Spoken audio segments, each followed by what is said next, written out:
Bone samples will be sent abroad to find out when they died, and soil analysis of the area is also being done. There were bundles and bundles of skeletal remains, and the other thing is direction of the burial and certain injuries which I have already informed to the courts.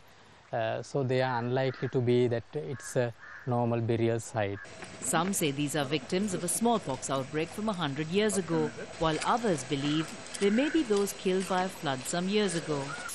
But the evidence of violence points to a possible crime, that these may be victims of a violent government crackdown of a youth uprising, either in 1971 or during the late 1980s. The Marxist Party, whose members were killed during the uprisings, is calling for a speedy and proper investigation into the grave. The group says this site could potentially be where some of its members may have been buried. Victims murdered in the past were burnt, thrown in rivers in an attempt to get rid of the evidence. The Matale mass grave is one such attempt, when the government at the time murdered over 60,000 of our youth. A speedy and methodical investigation into the Matale grave is important for all Sri Lankans to know the origin of one of the biggest mass graves found in their country. Basil Fernando, Al Jazeera, Matale, Central Sri Lanka. Basil Fernando joining us now from Hong Kong. He is the Executive Director of the Asian Human Rights Commission. Thank you for your time. It's quite something for a small country like Sri Lanka for this to happen. Where do they even start with this investigation? It could be anything, or where do you start? Well, see, the first part of the investigation, that is deciding that these were who are being killed, that it is a crime scene, has been done by the doctors. But the more difficult part is now. That is, there are two kinds of difficulties. First difficulty is forensic investigations. First of all, identifying the time of their death. Thereafter, identifying whose skeletons these are. The greater difficulty is in the area of criminal justice.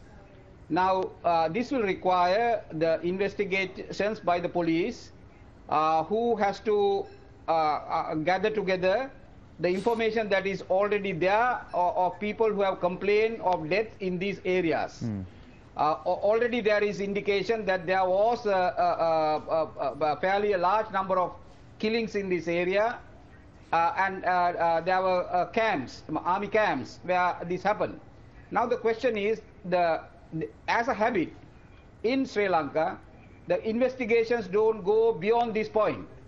When the armed forces or the police are being targeted, when their crimes are being brought to the surface, the investigations are not allowed to go beyond this. So should there unless be there is some kind... Sorry to interrupt you. Should there be some help from an international group, a United Nations group, or something that deals with enforced disappearances? Yeah, unless there is an assistance by the United Nations, both by way of expertise or regarding excavations and finding times and identifying bodies, as well as on the criminal area, nothing much is likely to happen. You know, this is a country where large numbers of people have been disappeared, almost around 50 to 75,000.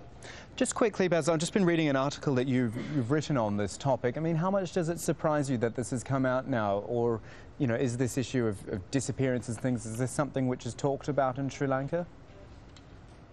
See, it has been talked about all the time, but authorities have paid no attention. That is a problem, because this is only one mass grave. I am sure there are many, many mass graves in Sri Lanka. Basil Fernando joining us. Both in the south. Oh, thank you, Mr. Fernando. Basil Fernando from the Asian Human Rights Commission there in Hong Kong.